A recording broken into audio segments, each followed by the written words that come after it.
Salah satu kasus perselingkuhan paling miris adalah ketika ada seorang suami ya dengan kondisi ekonomi yang pas-pasan. Nafkah istri pun jarang diberikan dengan layak. Ya, utang di mana-mana, tapi nekat selingkuh.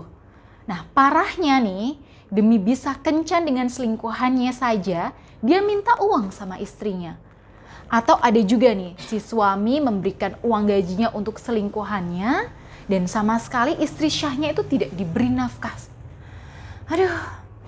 Suami macam apa ini ya? Assalamualaikum warahmatullahi wabarakatuh. Bismillahirrahmanirrahim. Alhamdulillah wassalatu wassalamu ala rasulillah la haula wala quwata illa billah wa ba'du. Ya, sahabat bunda yang dirahmati Allah. Ya, beberapa waktu lalu itu saya memang sering mendapatkan curhatan dari seorang istri yang ya seperti yang saya sebutkan tadi. Nah, di sini akan saya bahas. Nah, tapi sebelum itu saya persilahkan Anda untuk mencatat dulu nomor berikut ini agar Anda bisa mendapatkan solusi dan sarana spiritual dari saya untuk membantu menuntaskan masalah Anda ya terkait rumah tangga, cinta dan asmara. Ya, sahabat bunda yang dirahmati Allah. Ya, menyikapi suami seperti ini sebenarnya semuanya itu kembali kepada Anda. Ya, apakah Anda memilih untuk mundur ya atau tetap bertahan?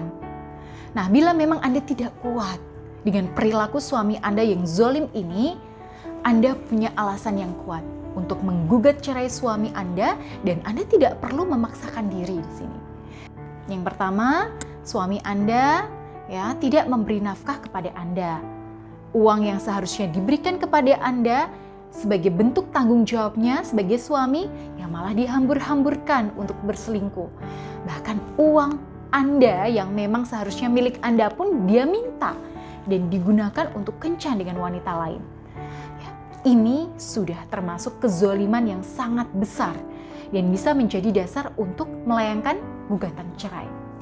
Ya, tapi bila Anda masih merasa yakin nih, ya bahwa suami Anda itu masih bisa berubah, ya tentu Anda harus memahami konsekuensinya dalam mempertahankan rumah tangga Anda.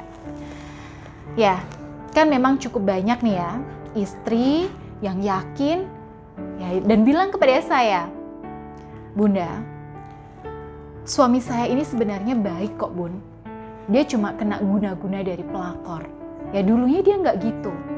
Ya tapi setelah kenal sama si pelakor, ya sifatnya itu berubah drastis dan sebagainya.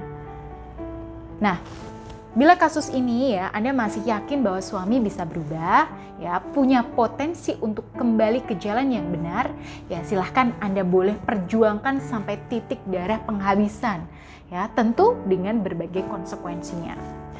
Yang pertama, Anda tentu harus kuat menjalani hidup dengan kondisi seperti ini, ya di mana Anda harus berjuang menafkahi diri Anda sendiri.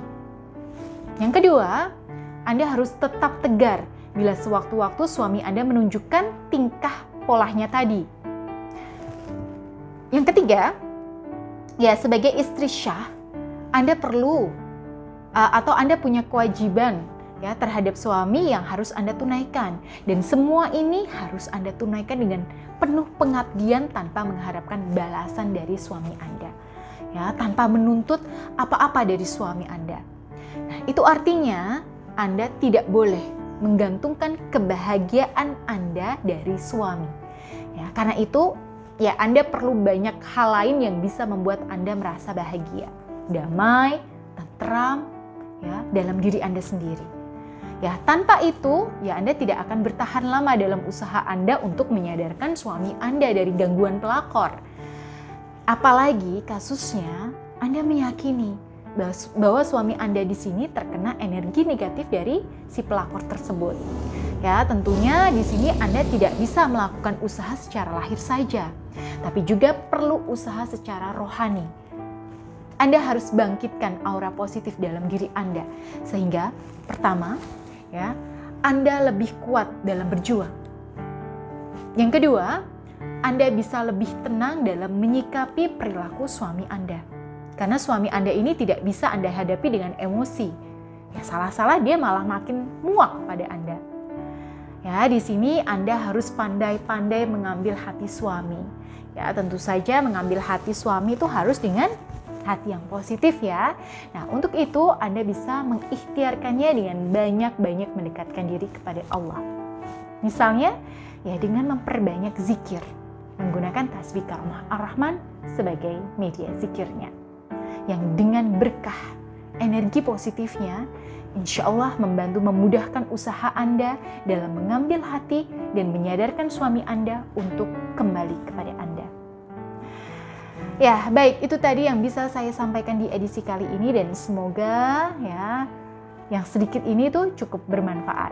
Nah, bila Anda merasa punya kasus yang mirip-mirip dan membutuhkan solusi, silakan Anda bisa langsung saja konsultasikan dengan saya ya melalui nomor yang ada di bawah ini. Ya, saya Bunda Ayu pamit. Akhirul kalam. Wassalamualaikum warahmatullahi wabarakatuh.